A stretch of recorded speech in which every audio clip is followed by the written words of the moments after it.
Good morning students. आज हम अपना नेक्स्ट टॉपिक कर रहे हैं करेक्टरिस्टिक्स ऑफ साउंड। जैसा कि हमने लास्ट वीडियो के अंदर भी हमने करेक्टरिस्टिक्स के पॉइंट आउट किया था कि साउंड की करेक्टरिस्टिक्स क्या क्या होती हैं, यानी कि जो साउंड है हमारा उसको कम्प्लीटली किसके हिसाब से डिस्क्राइब किया जाता है। तो जो 5 पॉइंट्स थे जिनके अकॉर्डिंग हमने डिस्क्राइब करना साउंड की वेव्स को, ठीक है, तो उन्हीं को आज हम स्टडी करते हैं। ठीक है, अब तो इसके अंदर सबसे फर्स्ट आती है, हमें पता ही है कि वो क्या आती है, हमारी वेवलेंथ। तो वेवलेंथ क्या होती है? Wavelength the minimum distance. ये क्या होता है? Minimum distance in which A sound wave repeat itself. क्या करती है कि अगर हमारे पास कोई एक साउंड की वेव है, वो क्या करे, जो एक वेव बनी हमारी वही सेम वेव बने दोबारा से, यानी कि वो क्या करती है, रिपीट करती है। तो उसी को हम क्या कहते हैं, जो एक वेव बनी है कि यहाँ से जैसे ये गई, उसके बाद क्या होती है, हमारी नेक्स्ट वेव स्टार्ट हो जाती है। तो जो एक वेव है उसकी जो लेंथ है उसी को हम क्या बोलते हैं, वेव लेंथ बोलते हैं। समझते हैं? ग्राफ की हेल्प से हमने इस प्रकार से ग्राफ बनाए थे, किसके लिए? लॉन्गिट्यूडनल्स एंड ट्रांसवर्स वेव के लिए हमने ग्राफ बनाए थे। अगर आपने वो वीडियो अभी तक नहीं देखी है तो जाइए पहले उसको देख लीजिए, उसके बाद ही हम आगे समझ पाएंगे, क्योंकि उसके अंदर हमने complete wave, transverse wave, longitudinal wave किस प्रकार प्रोपेगेट करती है वो सारा स्टडी कर चुके हैं। ये उसके बाद का टॉपिक है। अगर वो वीडियो आपने अभी तक भी नहीं देखी तो मैं ऊपर आई बटन पे आपको लिंक प्रोवाइड करा देता हूँ, आप वहाँ से जाके देख लीजिएगा। अब मान हमारे पास क्या है, ये वेव इस प्रकार से प्रोपेगेट करती है। ये कोई भी तो वेव्स हमारी वो इस प्रकार से चलती हैं। अब ये वेव अगर यहाँ से स्टार्ट होती है, अगर इनिशियल पॉइंट ये है, ये ओ पॉइंट, ओरिजिन पॉइंट है यहाँ पर, उसके बाद ये कहाँ पर आती है, ए, बी पॉइंट, सी पॉइंट, और ये क्या है, हमारा डी पॉइंट है। ऐसे ही वेव आगे आगे रिपीट होती रहती है। तो यहाँ से हम देखते हैं कि यहाँ से हमारा ये ऊपर की तरफ उठता है और फिर क्या जाता है, नीचे की तरफ जाता है, यानी कि ये क्रेस्ट बनता है और ये ट्रफ बनता है। जब ये ओ से यहाँ पे क्रेस्ट बना, ए, हाफ वेव कंप्लीट हो गई। यहाँ से ए से कहाँ जाता है, ये बी। अब इसके बाद अगर हम ये देखें, ओ से बी तक का जो हमारी वेव है, ये बी से डी तक भी हमारी सेम वैसे ही वेव है, यानी कि क्या करती है, बी के बाद रिपीट करती है। किसको? अपने आप को। यानी कि रिपीट का मतलब है कि सेम ऐसे ही वेव दोबारा बन रही है। अगर हम ये यहाँ से अगर हम ये मान लें कि ये ओरिजिन है हमारा बी, तो क्या आप बता सकते हो ये और ये वेव अलग अलग है? नहीं बता सकते, क्योंकि वो क्या है, बिल्कुल सेम है, हमारी सेम वेव है हमारी। तो द मिनिमम डिस्टेंस, तो क्या कहा गया है कि जो मिनिमम डिस्टेंस है, अब कम से कम डिस्टेंस कहाँ होता है, अगर हम ओ पॉइंट से बी पॉइंट तक बिल्कुल सीधे जाएं, तो यानी कि ये यहाँ से यहाँ तक का जो ये डिस्टेंस है बिल्कुल स्ट्रेट लाइन के अंदर, किसके अंदर, स्ट्रेट लाइन के अंदर, या हम यहाँ पर नहीं करते इसको क्योंकि वेव हमारी कट हो जाती है ऐसे, तो हम क्या करते हैं, इसको नीचे बता देते हैं। यहाँ से यहाँ तक का, कहाँ तक का, बी पॉइंट तक का जो डिस्टेंस है, ये ओ, यहाँ पर क्या है, बी, ये हमने क्या ले ली थी, प्रोजेक्शन ले ली, यानी कि ओ हम मान लेते हैं कि यहाँ पर है हमारा पॉइंट, क्या है, यहाँ पर है, और बी कहाँ पर है, यहाँ पर है। ठीक है, हमने उसकी प्रोजेक्शन ले ली, क्योंकि ओ से बी की जो लेंथ है वो यहाँ भी सेम है हमारी। तो जो ये लेंथ है हमारी ओ से बी तक, इसी को हम क्या कहते हैं, वेव लेंथ बोलते हैं। तो ये क्या हमारी वेव लेंथ, क्या है, वेव लेंथ। दोबारा से रिपीट करता हूं, the minimum distance in which A sound wave, अब साउंड वेव नहीं बोलना चाहते, सिंपली वेव भी बोलें, क्योंकि कोई भी किसी भी प्रकार की वेव हो हमारी, ठीक है, चाहे वो लॉन्गिट्यूडनल हो या ट्रांसवर्स वेव, वेवलेंथ की डेफिनेशन हमेशा यही रहेगी। ये तो हम साउंड स्टडी कर रहे हैं इसलिए हमने साउंड वर्ड का यूज किया है यहाँ पर। अदरवाइज अगर आपको वेवलेंथ स्टडी करना है तो आप साउंड को हटा दीजिए, बाकी डेफिनेशन क्या रहेगी, हमारी सेम रहेगी, उसके अंदर कोई भी चेंजेस नहीं आते। तो क्या कहता है, द मिनिमम डिस्टेंस, यानी कि वो कम से कम दूरी इन विच ए साउंड वेव या ए वेव रिपीट इटसेल्फ, क्या करती है, अपने आप को रिपीट करती है, यानी कम से कम दूरी जिसके अंदर वेव अपने आप को क्या कर लेती है, रिपीट कर देती है, यानी कि पहले जैसी वेव बनाना स्टार्ट कर देती है, इज कॉल्ड इट्स वेवलेंथ। उसी को हम क्या कहते हैं, उसकी वेवलेंथ कहते हैं। तो यहाँ से हमारी वेव चलती है इस प्रकार से, तो बी पॉइंट के बाद क्या करती है, रिपीट करना स्टार्ट कर देती है। क्यों? क्योंकि यहाँ पे क्या बन रहा है हमारा, क्रस्ट, क्रस्ट, और यहाँ पे क्या बनता है, ट्रफ। क्या बनता है, ट्रफ। तो ये भी यहाँ पर क्या बनना है, क्रस्ट, यहाँ पे भी क्या है, ट्रफ है। तो क्रस्ट एंड ट्रफ हमारे इसी प्रकार से बनते हैं। तो यानी कि क्रस्ट एंड ट्रफ बना, फिर क्रस्ट एंड ट्रफ बना, तो हमारी ये क्या है, वेवलेंथ है। अब वेवलेंथ को हम क्रस्ट से यहाँ से चले, ठीक है, किससे, क्रस्ट से कहाँ तक भी ले सकते हैं, क्रस्ट से क्रस्ट तक, ये भी क्या हमारी वेवलेंथ है। क्यों?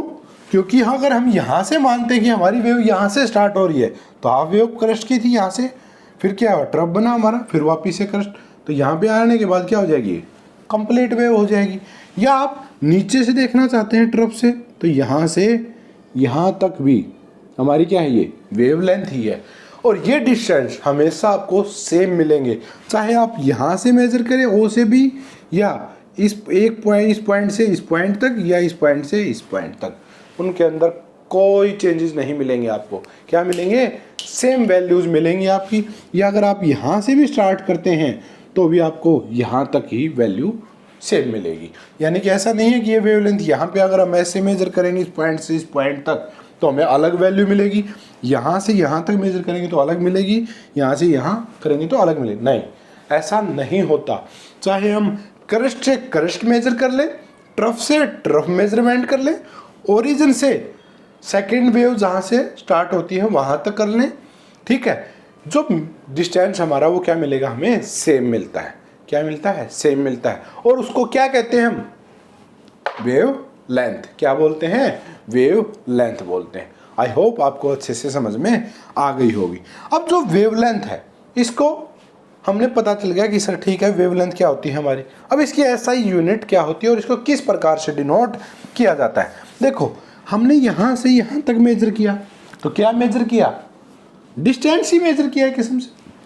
क्या है वेव, देखो वेव लेंथ यानी कि वेव की लंबाई, ठीक है, वेव लेंथ यानी कि वेव कितनी लंबी है हमारी। और लेंथ को किस में मेजर करते हैं हम स्टडी कर चुके हैं ना पहले, डिस्टेंस डिस्प्लेसमेंट, ठीक है। अगर आपने अभी तक भी वीडियो नहीं देखा तो कोई नहीं, उसका भी मैं लिंक आपको प्रोवाइड करा देता हूँ, आप ऊपर आई बटन पे क्लिक करके देख सकते हैं। तो जो लेंथ है हमारी वो क्या है, मीटर में मेजरमेंट करते हैं। तो जो वेवलेंथ की जो यूनिट होती है हमारी वो क्या होती है, मीटर ही होती है। The SI units of wavelength is metre.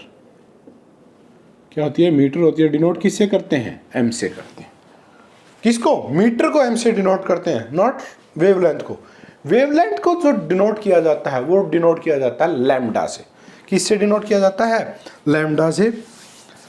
और इसका सिंबल क्या है हमारा, जो वेवलेंथ का जो सिंबल है हमारा, it is denoted by lambda.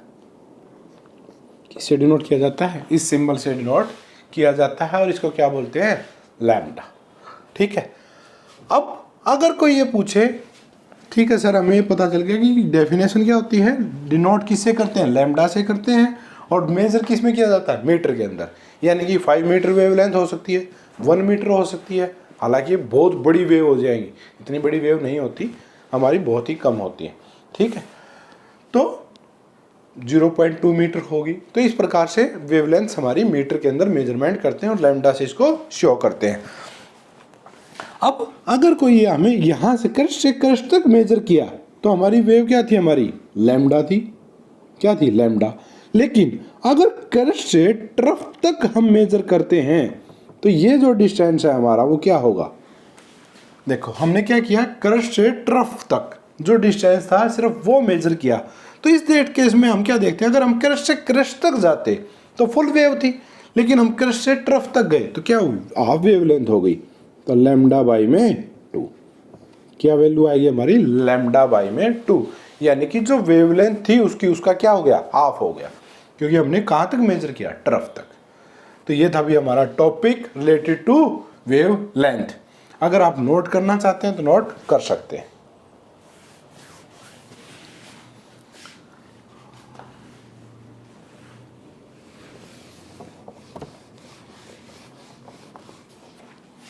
अब जो नेक्स्ट टॉपिक आता है हमारा वो आता है एम्पलीट्यूड्स। क्या आता है? एम्पलीट्यूड्स। अब ये एम्पलीट्यूड्स होता क्या है पहले मैं एक बार नोट करवा देता हूँ आपको, और फिर इसको ग्राफिकल के हेल्प से हम देखते हैं कि एम्पलीट्यूड्स क्या होता है। एम्पलीट्यूड्स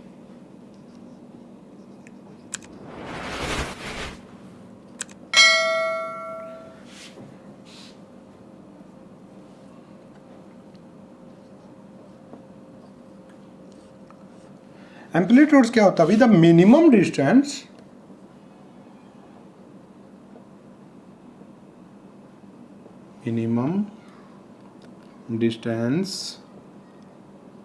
distance of the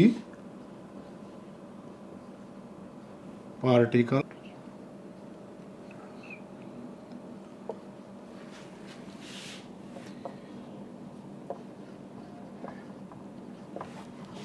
ये है भाई हमारी एम्पलीट्यूड्स की डेफिनेशन कि एम्पलीट्यूड्स क्या होता है। जैसा कि हमने नोट किया, द मिनिमम डिस्टेंस क्या होता है? एक मिनिमम डिस्टेंस है ऑफ द पार्टिकल। किसके लिए? Particles of the medium. किसका? जो हमारे पार्टिकल्स थे वो क्या करते हैं? हमारे अप एंड डाउन मूव करते हैं। हमारे क्या करते हैं? अप एंड डाउन मूव करते हैं जो हमारे of medium from their original undisturb position. यानी कि वो अनडिस्टर्ब जो हमारी पोजीशन है उससे कितना ऊपर है या कितना दूर है। When A wave pass through the medium. कहाँ कब? जब वो हमारी उसके अंदर से कोई वेव पास होती है, is called amplitudes of the wave. दोबारा से बताता हूं, minimum distance of the particle कि वो कम से कम दूरी क्या है? किसकी? पार्टिकल की। किससे? अनडिस्टर्ब पोजीशन से। जब हम एक इसको डायग्राम के थ्रू ही समझते हैं, ये जो लाइन है हमारी इसको हम क्या बोलते हैं? Undisturbed position. अनडिस्टर्ब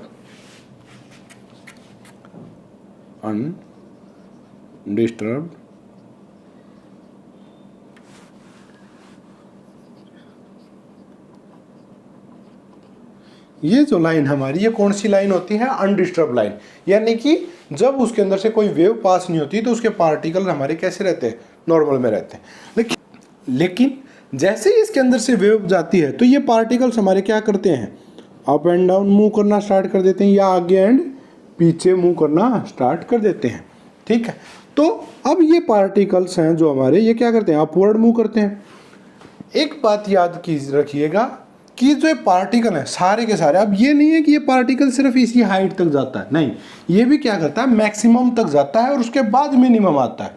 हर पार्टिकल सेम हाइट तक जाता है। तो जो ये मैक्सिमम हाइट तक जाते हैं ये पार्टिकल्स,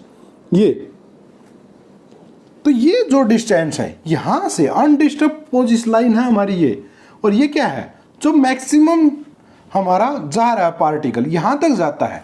तो इनके बीच में, इसके और इसके बीच में जो मिनिमम डिस्टेंस है, मिनिमम डिस्टेंस मीन ये वाला डिस्टेंस, ये वाला डिस्टेंस, यानी कि ये डिस्टेंस, दिस, ये डिस्टेंस जो है, जो minimum distance of particle of the medium. किसका? मिनिमम डिस्टेंस पार्टिकल का। पार्टिकल किसका? मीडियम का। From their original undisturb position. किससे? इस अनडिस्टर्ब पोजीशन से। तो ये डिस्टेंस क्या है? एंड कब? When A wave pass through the medium. जब एक वेव पास करती है, जब एक वेव पास होती है तो जो ये यहाँ पर जो पार्टिकल थे हमारे वही तो ऊपर गए, तो कहाँ गए? वो यहाँ तक जाते हैं। अगर हम मानते हैं यहाँ तक आते हैं तो अनडिस्टर्ब पोजीशन क्या है? ये है। तो इन दोनों के बीच का जो डिस्टेंस है, मिनिमम डिस्टेंस, उसी को हम क्या कहते हैं? एम्पलीट्यूड्स कहते हैं। क्या कहते हैं? एम्पलीट्यूड्स कहते हैं। एक पॉइंट और कहता है कि जो एम्पलीट्यूड है ना हमारा, किसका? वेव का, वो सेम होता है किसके? Amplitude of body vibration. कि जो बॉडी हमारी वो कितना वाइब्रेट कर रही है, जो बॉडी वाइब्रेट कर रही है उसका जो वाइब्रेशन है उसी के सेम बराबर होता है किसके? वेव का। Amplitudes mean the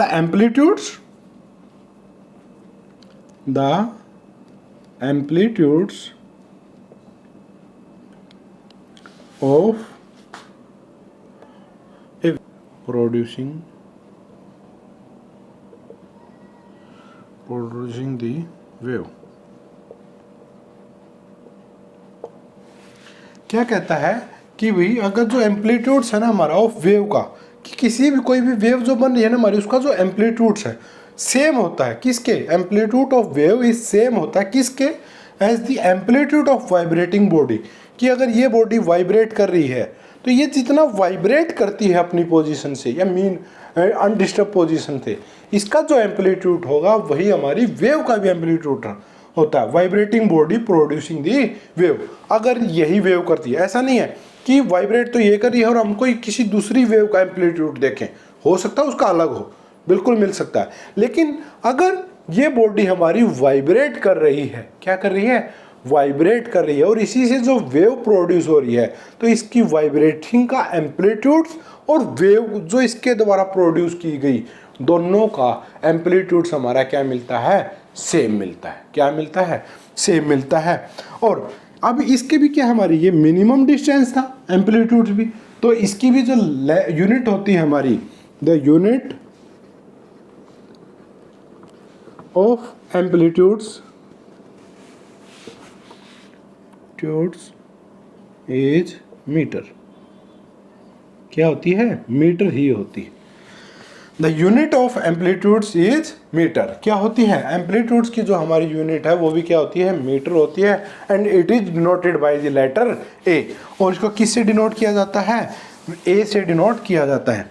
end it is denoted by the letter, capital letter A, किससे डिनोट किया जाता है, कैपिटल लेटर ए से इसको डिनोट किया जाता है। तो ये थी हमारी सेकंड कैरेक्टरिस्टिक्स ऑफ साउंड। हमने वेवलेंथ को स्टडी कर लिया, एम्पलीट्यूड्स को स्टडी कर लिया। अब जो हमारा नेक्स्ट टॉपिक आता है वो आता है time period.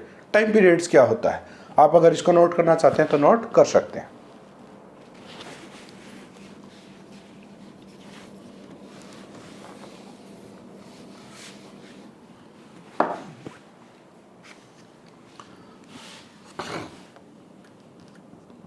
Time period,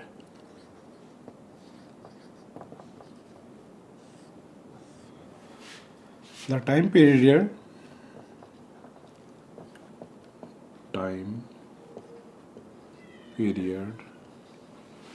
to produce period, उसी को हम क्या कहते हैं, टाइम पीरियड कहते हैं। यानी कि द टाइम पीरियड क्या कहता है, to produce one complete wave is called time period. Time period क्या कहता है कि जिस टाइम के अंदर हमारी एक सिंगल वेव प्रोड्यूस होती है, क्या होती है, एक सिंगल वेव प्रोड्यूस होती है, उसी को हम क्या कहते हैं, उसका टाइम पीरियड कहते हैं। क्या कहते हैं, टाइम पीरियड। अब जैसे यहाँ से हम चलते हैं ये इस प्रकार से, तो यहाँ पर आने के बाद ये हमारी जो वेव बनी, यानी कि इस ए पॉइंट से बी पॉइंट तक आने में जो हमारी वेव बनी, क्योंकि यहाँ पर हमारी क्या बन जाती है, कंप्लीट वेव बनती है। इस वेव को यहाँ से यहाँ तक आने के लिए जो टाइम लगा, 1 सेकेंड या 2 सेकेंड जो भी होगा हमारा, वो क्या होता है हमारा, उसी को क्या बोलते हैं हम, टाइम पीरियड बोलते हैं।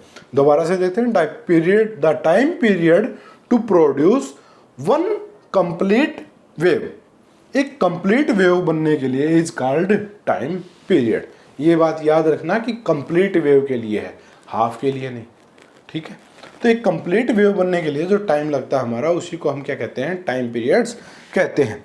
अब जो इसकी यूनिट है हमारी, टाइम की यूनिट क्या होती है, सेकंड, क्या होती है, second. The SI unit of time period is second, क्या है, सेकंड है, एंड डिनोटेड बाई एस। और इसको डिनोट किससे किया जाता है, टी से। किससे डिनोट किया जाता है, कैपिटल लेटर टी से। It is denoted by letter T. किससे डिनोट किया जाता है, टी लेटर से डिनोट किया जाता है। तो ये था भी हमारा टाइम पीरियड। अगर आप नोट करना चाहते हैं तो नोट कर सकते हैं। ये हमारी थर्ड कैरेक्टरिस्टिक्स है टाइम पीरियड्स। इसके बाद आती है हमारी फ्रीक्वेंसी। फ्रीक्वेंसी क्या कहती है, number of cycle, number of complete wave produce in 1 second is called frequency.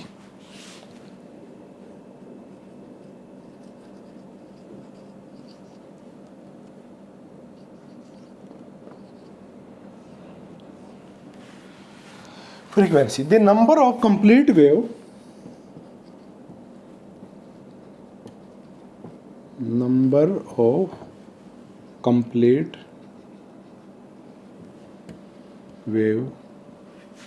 produced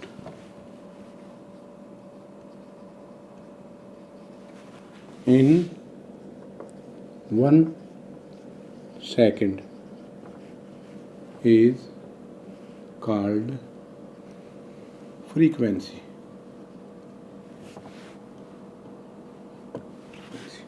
क्या कहता है कि the number of complete wave, यानी कि कितनी पूरी वेव बनी हमारी, हाफ या 45%, 90% वेव बन गई, हमें नहीं चाहिए, हमें क्या चाहिए, 100% वेव बनी हुई होनी चाहिए। The number of complete wave produce in 1 second, 1 second के अंदर ऐसी कितनी वेव बनती हैं, उसी को हम उसकी क्या कह देते हैं, फ्रीक्वेंसी कहते हैं। क्या कहते हैं, frequency. The number of vibration produce पर सेकेंड, या क्योंकि वाइब्रेशन भी हमारी सेम वही काम करती है, कितनी वेव बनती हैं, या हम ये भी कहते हैं number of vibration produce in 1 second is called frequency. उसको क्या कहते हैं, फ्रीक्वेंसी कहते हैं। अब इसको समझते हैं। अब मान लेते हैं ये इस प्रकार से, ये हमारी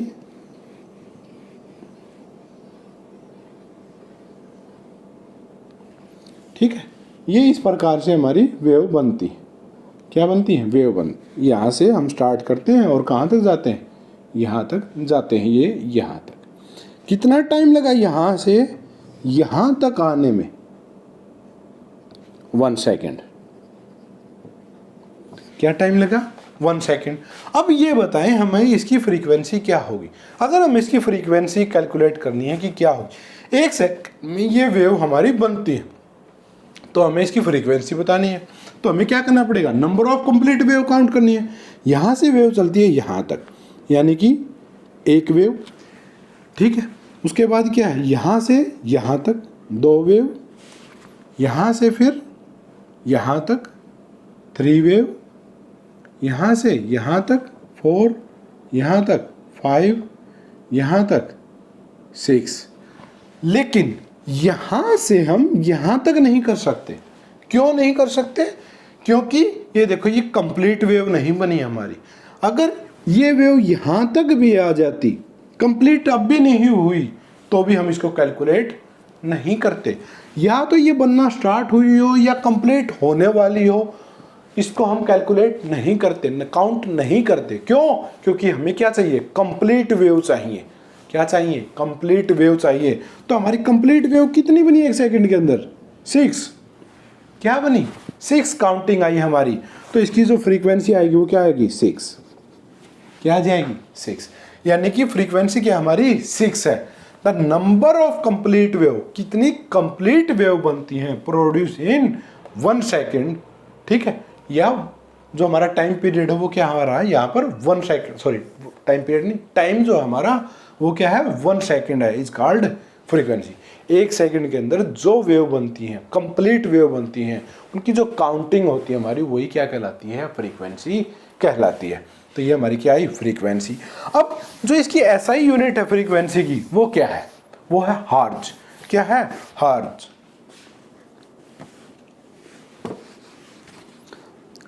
The SI unit of frequency is hertz and denoted by Hz। किससे डिनोट करते हैं, हर्ट्ज, और Hz से इसको डिनोट करते हैं। क्या करते हैं, Hz से डिनोट करते हैं। ये थी भी हमारी definition related to frequency. I hope आपको फ्रीक्वेंसी समझ में आई होगी। उसके बाद आती है हमारी, इसके अंदर हमारा क्या आता है कि टाइम पीरियड के अंदर और फ्रीक्वेंसी के बीच में एक रिलेशनशिप भी आता है हमारा। क्या आता है, रिलेशनशिप आता है कि फ्रीक्वेंसी और टाइम पीरियड के बीच में रिलेशनशिप क्या है। जो फ्रीक्वेंसी होती है हमारी, अगर आप ये नोट करना चाहते हैं तो नोट कर सकते हैं।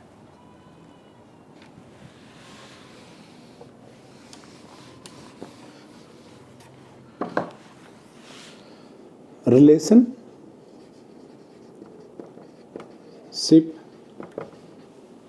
between time period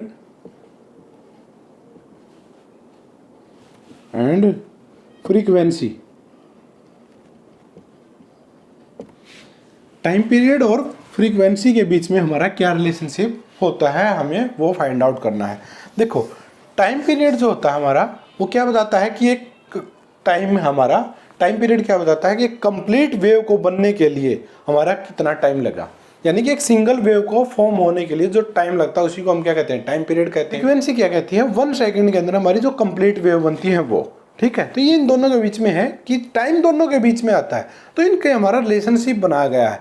तो इसमें कैसे किया गया, अगर इन टी सेकंड, अगर हमारे पास हम मान लेते हैं कि टी सेकंड है, टी सेकंड के अंदर जो वेव फॉर्म हो रही है हमारी, the number of wave produce in T second, the number of wave produced is 1। अगर हम मान लेते हैं टी सेकंड का जो हमारा टाइम है उसके अंदर जो नंबर ऑफ वेव प्रोड्यूस हो रही है वो क्या है, 1 है, यानी कि टी टाइम के अंदर एक वेव हमारी प्रोड्यूस हो रही है। हमें नहीं पता टी की वैल्यू क्या है, हम मान लेते हैं जस्ट। अगर टी सेकंड के अंदर ये हो रही है तो एक सेकंड के अंदर क्या हो जाएगी, नंबर ऑफ वेव प्रोड्यूस, तो क्या हो जाएगा 1 बाई में टी। यही होता है, क्या होता है, टी सेकंड के अंदर हमारी कितनी टी के अंदर क्या प्रोड्यूस हो रही है, 1 हो रही है, तो एक सेकंड के अंदर क्या हो जाएगी 1 बाई में टी, यानी कि 1 सेकंड के अंदर जो वेव प्रोड्यूस हुई हमारी वो क्या है, 1 बाई में टी। ठीक है, हमें पता नहीं था टाइम की वैल्यू, टी की वैल्यू क्या है यहाँ पर, लेकिन अब हमें ये पता है कि एक सेकंड के अंदर ये क्या हमारी एक सेकंड है, एक सेकंड के अंदर जो वेव प्रोड्यूस होती है, number of wave produce is called frequency. Mean अब क्या आ गई, फ्रीक्वेंसी। फ्रीक्वेंसी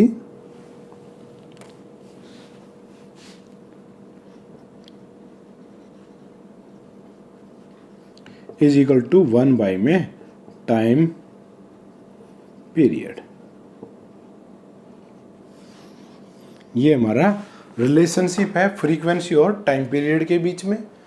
आई होप आपको अच्छे से समझ में आया होगा। दोबारा से बता देता हूँ, इन टी सेकंड हमने मान लिया कि टी सेकंड कोई भी टाइम था हमारे पास, उसके अंदर जो वेव प्रोड्यूस हो रही थी वो 1 हो रही थी। अगर टी सेकंड में 1 प्रोड्यूस हो रही थी तो एक सेकंड में कितनी प्रोड्यूस होती हैं, तो 1 बाई में टी होती है। ठीक है, और एक सेकंड में जो वेव प्रोड्यूस होती है उसी को हम क्या कहते हैं, frequency. Number of wave completed in 1 second is called frequency. तो ये किसकी वैल्यू थी, फ्रीक्वेंसी की। तो frequency is equal to 1 by में टाइम पीरियड, क्योंकि टी क्या था हमारा, टाइम पीरियड ही तो था। ठीक है, तो ये हमारा था relationship between frequency and time period. इसके बाद जो नेक्स्ट टॉपिक आता है हमारा वेलोसिटी ऑफ वेव आता है, और ये इसकी लास्ट कैरेक्टरिस्टिक्स है हमारी। क्या है, लास्ट कैरेक्टरिस्टिक है। अगर आप ये नोट करना चाहते हैं तो नोट कर सकते हैं।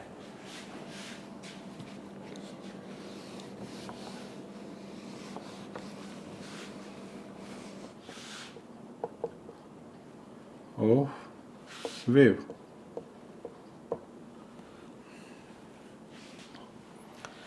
क्या कहता है कि the distance travel by A wave in 1 second is called velocity of wave. Velocity of wave क्या कहता है कि जो एक सेकेंड के अंदर जो हमारा डिस्टेंस ट्रेवल किया जाता है, किसके द्वारा, किसके द्वारा, वेव के द्वारा। और जो डिस्टेंस ट्रेवल करते हैं उसी को हम क्या कहते हैं, वेवलेंथ कहते हैं। वेवलेंथ भी कहते हैं ना। तो जो distance travel by A wave in 1 second is called velocity of wave. और इसकी जो यूनिट होती है हमारी वो क्या होती है, आपको पता है, हमारी जो वेलोसिटी की यूनिट होती है, सिंपल वेलोसिटी की जो यूनिट होती है हमारी, वही इसकी भी होती है, और वो है metre per second. SI unit of velocity is metre per second. क्या होती है, मीटर पर सेकेंड। V से इसको डिनोट किया जाता है। ठीक है, किससे डिनोट किया जाता है, V से। ये था भी हमारा टॉपिक वेलोसिटी ऑफ वेव, और ये इसी के साथ हमारी कैरेक्टरिस्टिक्स ऑफ वेव या characteristics of sounds wave is completed. इसी के साथ जो हमारी वो वेव है वो क्या हो जाती है, और सॉरी कैरेक्टरिस्टिक्स हमारी जो वो कंप्लीट होती हैं। आई होप आपको अच्छे से समझ में आई होंगी। अगर आपको ये वीडियो अच्छी लगे तो प्लीज़ लाइक एंड शेयर ज़रूर कीजिएगा, और हाँ, चैनल को सब्सक्राइब करना मत भूलिएगा। ठीक है, तो फिर मिलते हैं नेक्स्ट वीडियो के साथ नेक्स्ट डे। आज के लिए भाई यही था। Thank you.